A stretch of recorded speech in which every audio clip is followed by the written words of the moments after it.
Ave Regina, Mater misericordiae, vita dulcedo, estes nostra salve.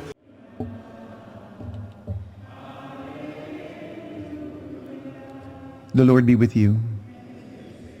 A reading from the Holy Gospel according to Matthew.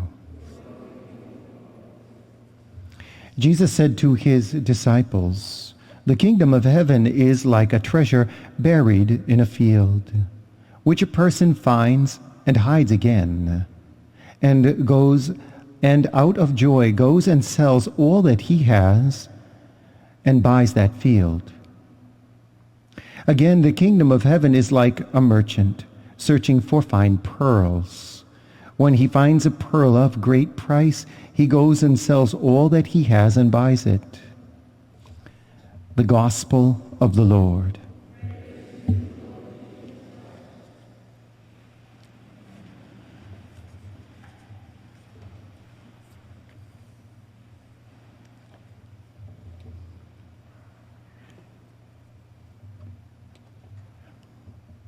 The wise men searched diligently for Jesus, and they found him. And if you ever get a chance to read the book about the fourth wise man or see the movie, that's the most diligent search for Jesus you can come up with. The shepherds went in haste to find Jesus. Andrew found Jesus, the Messiah. Searching for Jesus diligently, with great effort, is what needs to be done. But at the same time, God in his beauty and his goodness gives us moments of grace that can make the treasure hunt easy. Andrew exerts very little effort in finding Jesus. He happened to be at the right place at the right time. It was a moment of grace, and yet he had to have a heart that was open to receiving the grace to find Jesus. And our life is filled with in-betweens. The spiritual life is filled with in-betweens of diligent searching, because sometimes it just seems like he's not there to be found. But at the same time, we have these experiences of grace where it becomes so true and so real and so evident that when those things happen, when those experiences of inexplicable grace confront us, it makes the diligence so worth it. And then we're told that this treasure gets hidden again, or that pearl becomes coveted to a degree, not in a sinful way, but such a strong desire for it, it must be had. This hiddenness is the adoration of this great treasure and this great pearl. It's hidden because it needs to be admired. It needs to be preserved and held dear. Moses hid on the mountain, you could say, for 40 days and 40 nights, totally consumed in adoration to the point where his face was radiant. There are reports of saints also experiencing such radiance from Eucharistic adoration. And I would dare say that no one can enter into adoration without having such radiance. At the very least, the brilliant radiance of the soul being vivified by the adoration that is found in Jesus. This adoration reveals that the treasure is of the highest priority, the pearl of great price, the rich treasure, Its hiddenness is like the womb of the Blessed Virgin who concealed this great treasure, waiting to be found. Nothing else is worth such worship. Nothing else. All these characters who looked for the treasure, including you, at some point come to the realization that nothing compares with this treasure,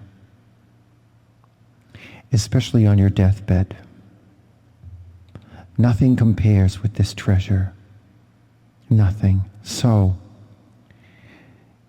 the whole idea of selling all that they have, these merchants, the merchant for pearls and the one who finds the treasure, they sell everything, one to buy a field, one to buy a great pearl. There's a type of renunciation that goes with this treasure seeking, renouncing the things that are not worthy of displacing the treasure that is found or the pearl. They sell everything that they have. The renunciation is a paying of the price. It's a sacrifice. And that has to be done for the finding of the treasure and the enjoyment of it.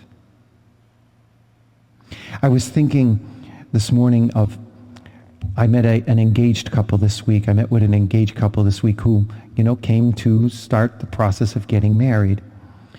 And I noticed the ring on the finger, of course. The diamond was maybe about the size of an egg or something, I don't know. But there's this huge diamond, and so I looked at the girl and I said, "Has that been blessed yet?" "No, Father." As precious as that diamond was, she understood that that diamond had to be connected with Christ. Beautiful. And yet that diamond would become a symbol of experiencing the love of one's life for both of them because of a great treasure. Ultimately, the one who really discovers the treasure, the one who pays the greatest price is Jesus. We are his treasure also. He renounced everything for us. His height in heaven, for the squalor of the earth, to elevate us to the height of heaven with him, to bind humanity and divinity into a beautiful unity, you could say a wedding. And so we gaze at each other in adoration, Jesus and I. I see him as the pearl of great price and that treasure that needs to be discovered more deeply and hidden. And he sees me as the pearl of great price and the treasure he longs to embrace in heaven. My consent is necessary to fulfill the vision of the discovery on both parts of this great treasure. Regina Celi, Letare, alleluia, qui aquam meruisti portare, alleluia, resurrexit sicut dixit,